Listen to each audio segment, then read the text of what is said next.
आदरणीय सर का आभार और मंच पर आसीन अन्य अधिकारीगण उन सबको सिविल सर्विसेज मार्गदर्शिका की तरफ से हम लोगों को सर ने जो दिशा दी और जो आप की जनपद के लिए दिशा मिल रही है वो बहुत इंपॉर्टेंट है। जिस तरीके से सिविल सर्विसेज मार्गदर्शिका अलीगढ़ में ये काम कर रही है और सिविल सर्विसेज मार्गदर्शिका के बारे में थोड़ा सा ब्रीफ करूंगा, हालांकि सर ने बहुत कुछ बता दिया है। ये ऐसे छात्रों के लिए सर के द्वारा स्टार्ट किया गया प्रोग्राम था जो संसाधन विहीन होते हैं, उनके पास रिसोर्सेस नहीं होते हैं। मैं ये कहूंगा कि आप सब बहुत लकी हैं कि सर का स्थान था, आपकी जनपद हुआ और करते हैं आप पोस्टिंग और आप सबको सर का मार्गदर्शन प्राप्त हो रहा है। जब से सर का ट्रांसफर हुआ है, लेकिन ऐसा नहीं कि सर जहां से ट्रांसफर हो जाता है फिर वहां के लोगों को सर भूल जाते हैं। हमेशा कोऑर्डिनेशन में रहते हैं, हमेशा अलाइनमेंट में रहते हैं सर कि भाई आप ऐसा फील ना करें कि आज आप जुड़ गए और कल को सर का ट्रांसफर हो गया तो हमारा कौन मतलब देखरेख करने वाला होगा। नहीं, हम सब करते हैं, यही हमने सर से सीखा है। पहले तो ये निकालिए कि आप नहीं कर सकते, आप सब कर सकते हैं। और ये भी आप निकाल लीजिए कि बहुत फूट वाले लोग नहीं करते हैं। कुछ लोग ऐसे इंटरव्यू देने पहुंचे हैं सर के, जिनके सामने वालों को देख करके वैसे हम लोग ये इनफैक्ट कॉम्प्लेक्स आता है कि भाई हम नहीं कर सकते, सूट पहन के आए, वो स्मार्ट लग रहा है, हम कुछ नहीं। अरे क्वालिटी तो देखो, क्वालिटी आप में भाई उन लोगों में नहीं है। 12 घंटे 14 घंटे आप पढ़ाई करके जा रहे हो और उतना नहीं पढ़ाई की, उनके पास संसाधन था, आप लोगों के पास नहीं है। आपके पास प्रोफेसर हैं, उनके पास प्रोफेसर नहीं है। ये बहुत इंपॉर्टेंट है कि आप कर सकते हो और सर करा सकते हैं आपसे, ये भी बहुत महत्वपूर्ण है। हमने जिस तरीके से सिविल सर्विसेज मार्गदर्शिका का दिशा निर्देशन आपसे सर प्राप्त करने के बाद संचालित किया है और जो परीक्षा का पैटर्न आज के टाइम में चल रहा है, मैं उस पर थोड़ा सा बात करता हूं। देखिए, अभी प्रीलिम्स की बात करते हैं तो सब लोग ना GS1 को फोकस करते हैं और GS पेपर सेकंड जो है सीसेट वाला उसको बहुत लाइटली लेते हैं।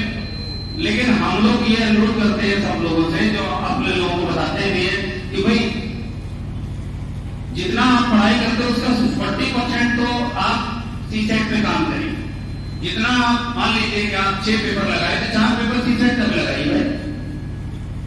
2 किताब उसके लिए पढ़िए, 2 घंटे उसके लिए भी टाइम दीजिए। पता चला कि GS में 110 स्कोर हो गया और लेकिन आपका सीसेट में 31 रहा, 32 रहा, 30 रहा, मतलब 30 के आसपास रह गए, आप बाहर हो गए, क्या मतलब है? तो इसलिए बहुत महत्वपूर्ण है कि सीसेट भी आप साथ में पढ़े, उतना ही समय दें जितना आप GS1 को देते हैं। क्या किताबें पढ़नी है, क्या नहीं पढ़नी है, वो सब आप लोगों को लिस्ट यहाँ मिल गया होगा, सर ने प्रोवाइड करा दिया होगा, ठीक है। क्योंकि मैं इकोनॉमी पढ़ाता हूं और मैं सांघिकी अधिकारी भी हूं जनपद हाथरस में। स्टैटिक्स आपको बहुत नहीं पढ़ना, लेकिन इकोनॉमी में क्या पढ़ना है ये हमें पता है। 11th क्लास की ग्रोथ एंड डेवलपमेंट की NCERT आती है, 11th क्लास एक बुक पढ़नी है आपको, और 12th क्लास की भी एक बुक पढ़नी है जो मैक्रो के नाम से होती है। 2 किताबें ये हो गई। उसके अलावा बेसिक्स आपका स्ट्रॉन्ग हो जाएगा। उसके अलावा आपको एक दृष्टि की मैगजीन और आती है, मतलब एनुअल होती है, उसको आप पढ़ते रहिए, अपडेट रहता है उसमें, और मेंस का आंसर राइटिंग करने का भी इसमें प्रश्न आपको मिलता है, ठीक है। आप वैसे चलिए।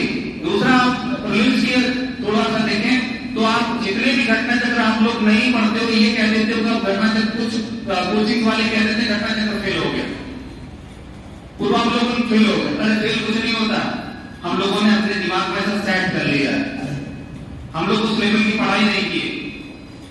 NCERT फोकस आप लोग नहीं करोगे, टेस्ट सीरीज तो प्रॉपर नहीं लगाओगे तो रिजल्ट आपके विपरीत ही रहेगा, ये कंफर्म।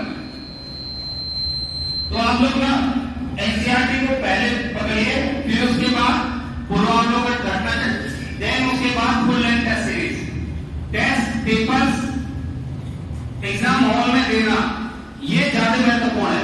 आप 2 घंटे में पेपर व्यक्ति की आदत डालिए, ओएमआर शीट प्रॉपर भरिए। जो गलतियां हम लोगों से एग्जाम हॉल में होती है ना, तो एग्जाम हॉल का प्रेशर यहाँ फील करना चाहिए। और जिस परीक्षा की तैयारी करने के लिए आप जिस परीक्षा से आप जिस अधिकारी बनने के सपने आप देखते हैं ना, तो सर हमेशा कहते थे कि वैसा आप चलिए, वैसा बनने का प्रयास करिए, वैसी चीजें अपने अंदर लेके आइए, तो निश्चित रूप से वो दिन जरूर आएगा।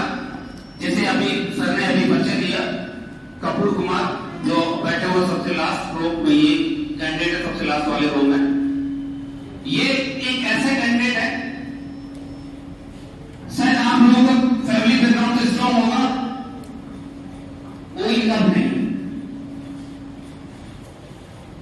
मदर फादर में से अगर किसी एक बच्चे की डेथ हो जाए तो हम लोगों को क्या गुजरती है, उनकी भी यही स्थिति। एक बुक भी नहीं थी, सर ने बुक से लेकर के सारी चीजें अरेंज करा, वही सारी चीजें जो आपको बताई गई ना, वो इनको बताई गई, वही सारे लोग यहाँ जो बैठे हुए ना, वही सभी इनको बताया गया। कुछ अलग नहीं कहा जाता, सिर्फ और सिर्फ अपने अंदर विश्वास बनाए रखिए कि हम कर सकते हैं, क्योंकि सर ने ऐसा कहा और हमें पूर्ण विश्वास है हमारे पास कि हम कर सकते हैं। हमें वही 2 किताबें 3 किताबें हर उसमें बताई जा रही है, वही पढ़नी है। पता चला कि वही सारी किताबें आपने छोड़ दी, पूर्वावलोकन पढ़ा नहीं, एनसीईआरटी को आपने पढ़ा नहीं, और सबसे महत्वपूर्ण टेस्ट सीरीज आपने लगाई नहीं, असेस आपने अपने आप को नहीं किया। और सबसे लास्ट में एक बात करूंगा कि अगर आप कुछ न करें तो अपने प्रति ईमानदार बन जाइए, उस दिन आप सफल हो जाएंगे। और यदि आप ईमानदार नहीं बनते हैं तो दुनिया की कोई ताकत नहीं तो आपको सफल बना दे।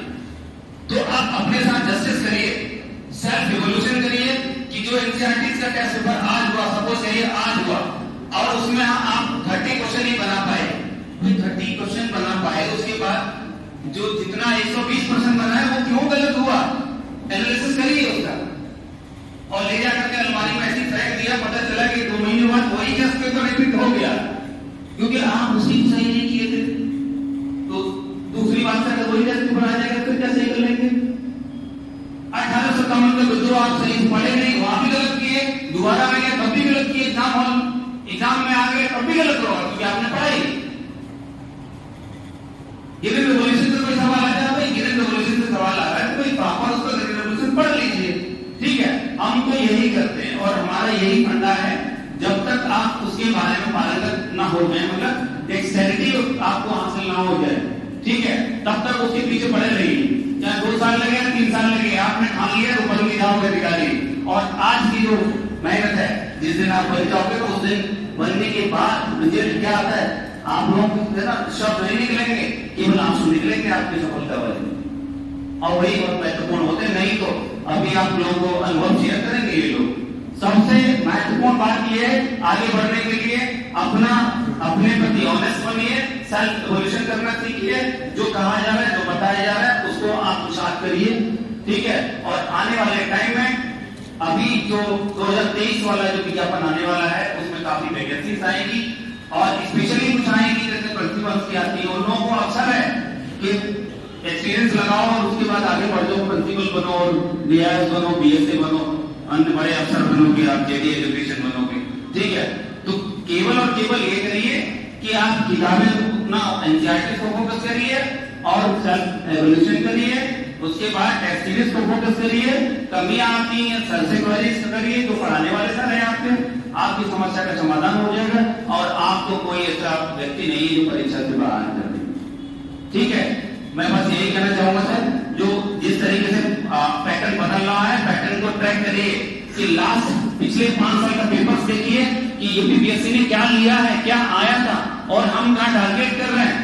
इकोनॉमी में सवाल कितना आ रहा है, पॉलिटिक्स कितना आ रहा है, ज्योग्राफी कितना आ रहा है, किस क्वेश्चन से मतलब टॉपिक से आ रहा है। पॉलिटी का पता चला कि पंचायती राज से आता तो 5 सवाल है, लेकिन हम तो पंचायती राज पूरा छोड़ दिए, तो कोई पॉलिटी पढ़ने का क्या मतलब है। आयोग पढ़ रहे हैं, मान लीजिए संशोधन पढ़ लिया आपने, वहां से कोई सवाल नहीं बन रहा है, पिछले 5 साल का कोई रिकॉर्ड नहीं है, ठीक है। तो ये चीजें एनालिसिस करिए, मास्टर रजिस्टर बनाइए, सबने आपको बहुत सारी चीजें बताई होंगी, ठीक है। अब मैं सर अपनी बारी गुलाम देता हूँ। धन्यवाद सर।